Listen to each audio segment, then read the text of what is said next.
Hello दोस्तों, आप सभी का स्वागत है मेरे इस चैनल में।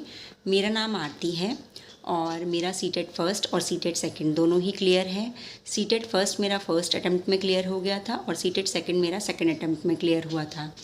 तो आज हम बात करेंगे कि कैसे आप बिना किसी कोचिंग के और सिर्फ सेल्फ स्टडी के माध्यम से कम दिन में आप सीटेट क्लियर कर सकते हैं। तो मेरा जो सीटेट सेकंड था उसमें मेरे एफ़र्ट्स थोड़े ज़्यादा थे, बट सीटेट फर्स्ट मैंने 10 डेज़ की तैयारी में ही किया था। क्योंकि जब आप सेकंड क्लियर कर लेते हैं तो आपके अंदर बहुत कॉन्फिडेंस भी रहता है, और क्योंकि सिलेबस जो है वो काफ़ी हद तक सेम है। थोड़ा ईवीएस वगैरह पोर्शन का होता है, बाकी साइकोलॉजी सेम होती है, मैथ्स वगैरह काफ़ी, बस थोड़ा सा लेवल जो होता है वो सेकंड का हाई होता है।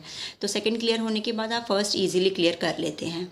तो अगर आप भी सीटेट की तैयारी करना चाहते हैं तो आप मेरे कुछ टिप्स मैं आपको दूंगी, उनको ध्यान से सुनिएगा कि किस तरीके से मैंने कम समय में सीटेट फर्स्ट और सेकंड दोनों ही तैयार कर लिया था। और साथ ही अगर आपको सीटेट से रिलेटेड वीडियोज़ चाहिए होंगी तो आप कमेंट सेक्शन में ज़रूर लिखिएगा कि आपको किस सब्जेक्ट के रिगार्डिंग वीडियोज़ चाहिए। मैं आपकी हेल्प ज़रूर करूँगी।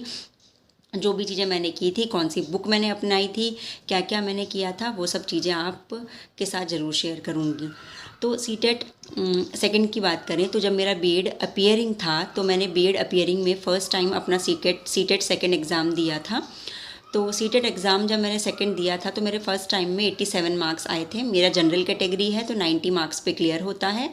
तो उस टाइम पे मेरा क्लियर नहीं हुआ था क्योंकि अपीयरिंग था, और अपीयरिंग होने की वजह से मेरा सिलेबस भी कंप्लीट नहीं था। तो काफ़ी सारी चीज़ें होती हैं क्योंकि आप एग्ज़ाम्स भी, बीएड एग्ज़ाम्स की भी तैयारी कर रहे होते हैं और साथ ही सिलेबस भी आपको कंप्लीट नहीं हुआ होता। तो साइकोलॉजी में मेरे ज़्यादा अच्छे मार्क्स नहीं आए थे। फिर सीटेट सेकंड मैंने जस्ट बीएड कंप्लीट करने के बाद दिया था। 2-3 महीने के अंदर अंदर दोबारा मेरा सीटेट एग्ज़ाम हुआ। उसमें मेरे 109 मार्क्स आए थे सीटेट सेकंड में। तो ठीक ठाक स्कोर था। तो अगर आपको क्लियर करना है तो आपको सबसे पहले टिप्स मैं यही दूंगी कि आप जितना हो सके सेल्फ स्टडी में ज़्यादा फोकस कीजिए। और सेल्फ स्टडी में आप कोई एक पर्टिकुलर बुक उठाइए, एक पर्टिकुलर बुक, क्योंकि कोई बहुत सारे पब्लिकेशंस की बुक आती हैं और उसमें आपको सब कुछ मिल जाएगा, हिंदी इंग्लिश वगैरह सब कुछ मिल जाएगा। बहुत सारी बुक अगर आप लेंगे, बहुत सारा मटेरियल लेंगे तो आपके ऊपर प्रेशर भी ज़्यादा पड़ेगा और आप इतना सारा कवर भी नहीं कर पाएंगे। क्योंकि हम, कई लोग ऐसे होते हैं जो बीएड अपीयरिंग के साथ भरते हैं और कई लोग अगर बीएड करने के बाद भरते हैं तो टीचिंग कर रहे होते हैं। बहुत सारी रिस्पॉन्सिबिलिटीज़ के साथ साथ सीटेट क्लियर करना होता है, टाइम कम होता है। तो इसलिए आपको सजेशन यही है कि कोई एक बुक उठाइएगा।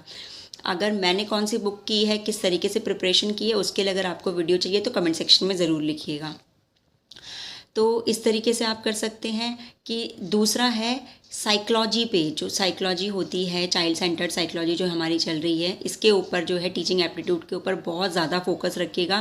क्योंकि 150 में से 70 प्लस जो क्वेश्चंस होते हैं वो इसी के आते हैं। क्योंकि आपको पता ही है कि 30 मार्क्स की एक तो साइकोलॉजी सेपरेटली आती है, फिर मैथ्स के अंदर भी साइकोलॉजी होती है, ठीक है, इंग्लिश के अंदर इंग्लिश वाली साइकोलॉजी होती है, पेडागोजी जिसे बोलते हैं, हिंदी पेडागोजी होती है। तो सबके अंदर अंदर पेडागोजी आती ही आती है।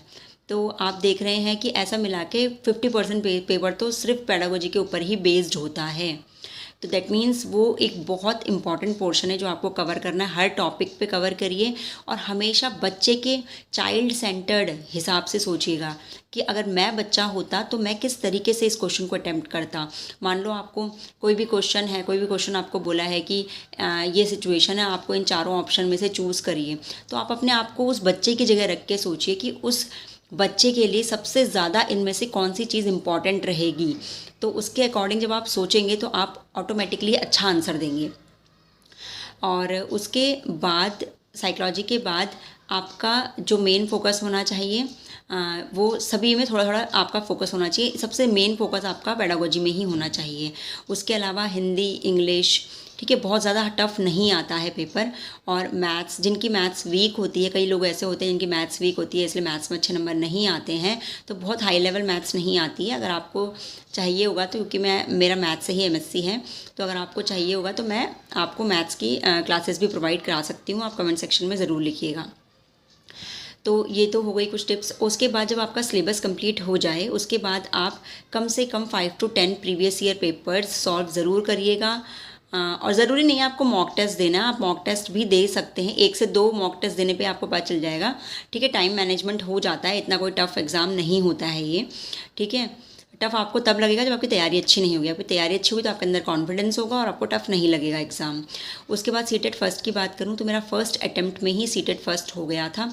सिर्फ 10 डेज़ की तैयारी थी मेरी। मैंने बुक ऑनलाइन मंगाई थी, फ्लिपकार्ट से बुक मंगाई थी, उसमें हिंदी, इंग्लिश, पेडागोजी सब कुछ था, ईवीएस वगैरह।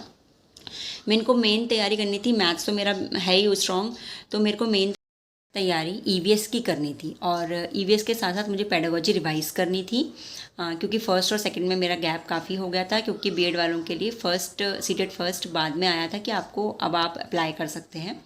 तो मैंने सीटेट फर्स्ट 10 डेज़ की प्रिपरेशन में निकाला था, तो उसमें मेन मैंने पेडागोजी पे ध्यान दिया, ईवीएस पे ध्यान दिया और थोड़ा बहुत हिंदी इंग्लिश पढ़ ली थी। तो अगर आपका तो आप इजीली अच्छा स्कोर कर सकते हैं।